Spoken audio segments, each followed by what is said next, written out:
সুন্দর লাগছে না?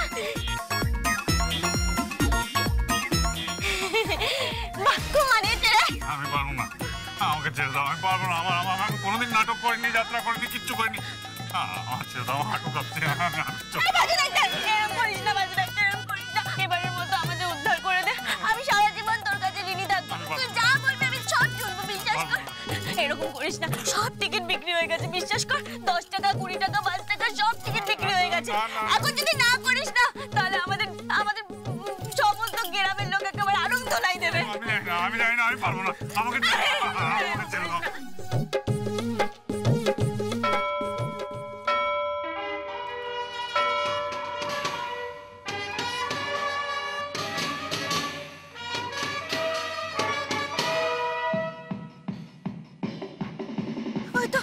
ঘন্টা বেজে গেছে।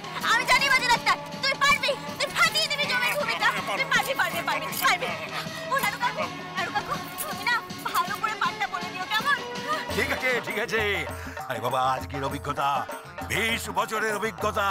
কত না যাত্রা করেছি, কোন যাত্রা আমি করিনি। হ্যাঁ, মনে পড়ে যায়, জানিস, মনে পড়ে যায় সেই বেহুলা লক্ষ্মী। তুমি থামবে? আরে বাবা, এখন এই সাবিত্রী সত্যবানটা সামলাও দেখি। বেহুলা নিয়ে পড়েছে। তুমি ভালো করে শুধু পাঠটা বলে দিও, কেমন? তাহলেই হবে। আমরা গিয়ে বরঞ্চ বসি, কেমন? চল। আমি যাই।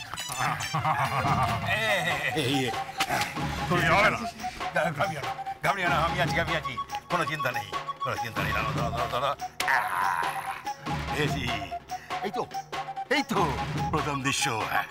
তোমাকে প্রথমেই একেবারে ঢুকতে হবে স্টেজে। ঢুকেই না একদম কি আশ্চর্য, ঘাবড়াচ্ছ কেন? হবে। এই কোথায় ছিলি তোরা? ডাক্তারবাবুকে জম সাজাচ্ছিলাম। হ্যাঁ, মানে?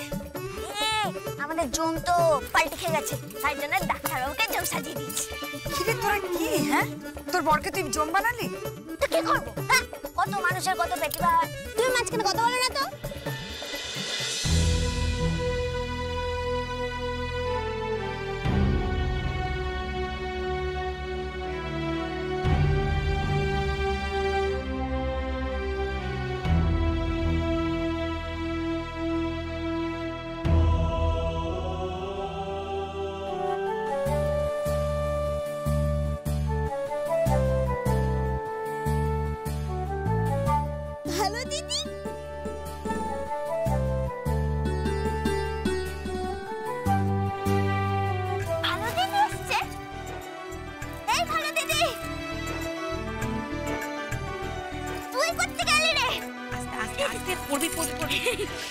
দিদি, তুই কি করে এলি?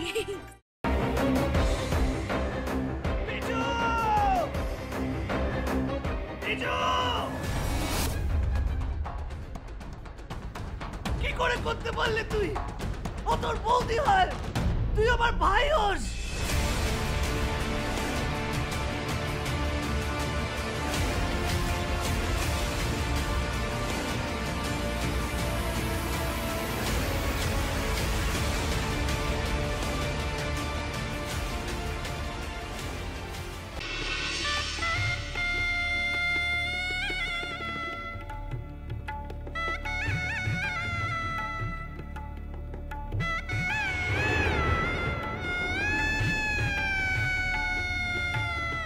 বুঝতে পারছি না আরো একটা বড় ব্লান্ডার করলাম কিনা। কি বড় মামু? আমি ওদের 20 লাখ টাকা দিয়ে দিয়েছি। সে কি কথা? কেন? তোমার কিন্তু কথা ছিল এই কথাটা 5 কান না করার। যাই বাবা, তাড়াতাড়ি বজরংবলীর পূজাটা দিয়েছি। আমি লাড্ডু না দিলে তো বজরংবলীর ব্রেকফাস্টই খাওয়া হবে না। আরে বাবা, এবার তো কোন থেকে নামাও। ও হ্যাঁ হ্যাঁ, আর যা বললাম মনে রেখো।